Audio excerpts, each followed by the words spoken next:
days. It was tough. And for the neighborhood that had to have, with us being out there, I know it's a lot on you too. So I just want to get that out there because these are just a gruesome case and this is horrible. And I'll get a little into it further, but it's just one of those things you can never answer the why. And that's what I feel horrible for the family for. So our victim was an Uber Eats and DoorDash driver. I mean, you watch the video, he was a guy just like everybody else, just trying to make a living for his family. And on April 19th at 2:30 p.m., he had dropped his wife off and he started doing his deliveries. His wife and him were communicating via text. At around 6:43, she sent him a text. He responds back and says, yeah, this is basically my last one. I'll be home soon. And he was right around the corner from their house. At 7:13, she sends a message, but there was no response back. So late April 19th into the 20th, she reports him missing. Our patrol goes out. They start doing the investigation. Wasn't a few hours later, they hand it off to the missing persons unit. Our missing persons unit then takes over the case. They actually, later that morning, our missing person unit reached out to Uber Eats, and they were able to provide us some information and his last known GPS coordinates. We post this information on our social media, hospitals, fire rescue, FHP, databases. We kept reaching out to find out, could he just been missing? Did something happen? That was he in a crash? So we're just trying to figure those things out. The GPS showed that he had gone, his last known location was 3438 Moog Road, which is down Holiday. Detectives went to the house, walked around it. There was nothing really suspicious on out there. Nobody answered the door. And so there's actually a body of water across the street. They looked over there to see if maybe something happened. There was no evidence of anything going on. But we kept following up on leads. On April 21st, we actually go back to the house at 3438 Moog Road. At that time, we were able to make contact with the roommate of the suspect. The roommate was able to provide us video, and you can actually see the victim walking up to the house to deliver food, but the video cuts off at that point. You can also see that that was around 6:45 when the video cuts off, or 6:55, right there when he was walking up to that house. You actually see on the video that the following day, so that was the 19th when he delivered the food. You actually see on the following day, on the 20th, the suspect, Oscar Solis, was carrying trash bags with another individual, and you can see them carrying these trash bags around the side of the house.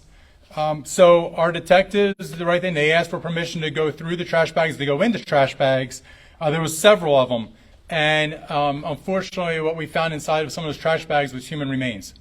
So at that point, we held the scene as a crime scene. We were waiting for Emmy, the medical examiner, to come out. Forensics came out. But we were also able to make an arrest on Oscar Solis. He was arrested at that point for failure to register in Pasco County as a felon and violation of parole. He had been in parole in Indiana. He had just moved down to Florida back in January. And so you'll hear his background as a very violent individual. But we were able to make an arrest for those charges immediately. And so we knew at that point there was no public threat out there as to what happened. But for us, and this is what takes so long. And I wish we were like those TV shows where we can solve everything in an hour. We can't. Our job at that point, we first and foremost, is to make sure that there's no more public threat. We took care of that. Our second issue at that point was we had to identify the victim, and so the following day we were able to do that.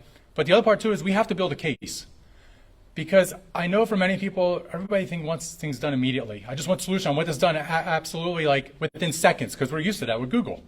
But the problem is it doesn't work that way in the real world with cases. And if we as a sheriff's office don't do everything we can from a forensic standpoint, from an investigative standpoint, hand it off to the state attorney's office, and they're not able to bring justice to the family, then we failed through the pipeline. So we can't fail. We have to do everything. And if it may be slow, it's slow, but it's going to be done right.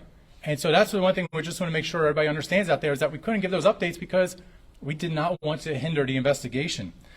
After we were able to identify the victim and notify the family and have victim advocates out there, we were kept through the process. And then last evening, on April 24th, we arrested Oscar Solis for felony murder in conjunction with a robbery, because we were able to find the victim's wedding ring and car keys in another room in the house, outside from where we believe the homicide occurred. And so A couple of things real quick. Talk about Oscar Solis. This guy's he's affiliated with MS-13 from Indiana. Like I said, he just came down here from Indiana like a month or two ago, 2 months or 3 months ago in January. His charges before, he had been battery, burglary, possession of stolen auto parts, drugs, resisting law enforcement, other burglary charges, home detention placement, burglary, battery, battery on detention staff. He supposedly stabbed somebody several times while he was in prison in Indiana. So you're talking about a very violent individual that Indiana released and sent down to Florida. He came down to Florida. They released him on parole. And so unfortunately, now we have a hardworking guy, a loving husband, who's no longer with us because this violent individual killed him. Our call for action we're asking right now is that there are several pictures. These individuals, and I'll tell you, if you're one of those individuals or you're the parent or guardian of one of these kids, it looks like they're young adults, they're not in trouble. We just need to know who they are. Can they come forward information? They were actually in the house about an hour before the homicide occurred. So if anybody has any information, please come forward. As I said, you're not in trouble. We just need to keep building this case because we in Florida will bring justice for this family. We'll ensure, through the state attorney's office that, the family realizes that we did everything we can because this victim, I go back to it's sad. It's horrible. And the one thing, us as a command staff, we get these updates on the homicides, we get information. And as I start the press conference, and I'll tell you this, I kept asking, what's the connection? Because unfortunately, a lot of times in homicides, there's a connection there. Sadly, we know domestic violence is horrible. We know that, there's drug addiction, drug dealers that will shoot each other over drugs and, beefs over gang or other issues or business partners that are mad at each other. There's something that you can say, okay, there was passion, there was anger. This was absolutely a horrific crime of passion. This person, you always say the word evil, but this is demonic. This individual what he did was demonic. But at the same time, we couldn't answer the question why. What the relationship? There doesn't appear to be any relationship. All it appears is that there was a gentleman who was working, was doing his last delivery of the night, and this person killed him for no reason. And he took him away from his family. So please, if there's anybody out there, any other information, please provide it to us, get it to us. We're building up this case. We're working with the state attorney's office, but we're going to ensure that in Florida there will be justice. So with that being said, any questions? Those kids, do the roommate know who they are? I'm not sure. I'll let one of the detectives, if you guys know if they...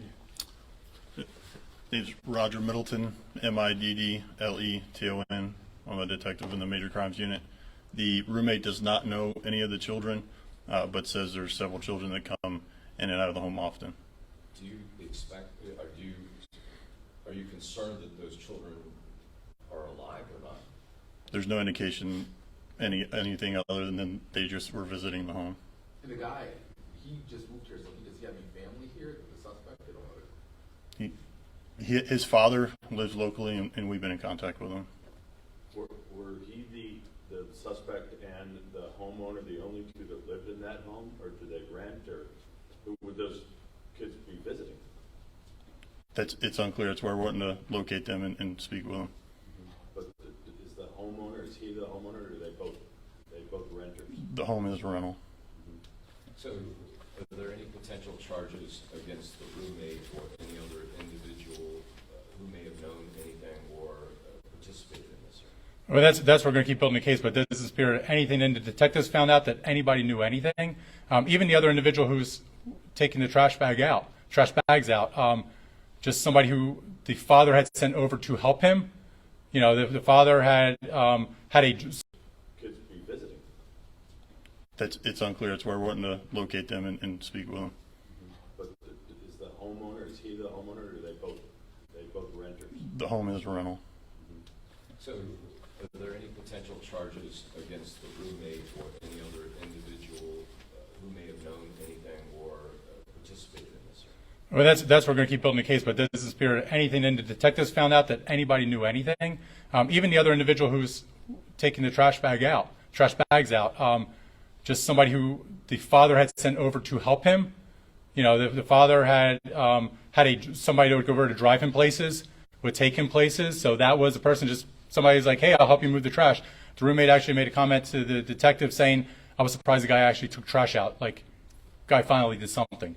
The other information is that the suspect may be a gamer. So maybe that's why these other kids are over there. They're hanging out at the video games, not sure. But these are other things. This is why we need to figure out some of the information. He is, how old is he? 30? 30 years of age. We don't know how old these kids are. We don't know who They could be 18, they could be adults, they could be minor. That's what we don't know. Is there any relationship between the two roommates as to why this guy comes from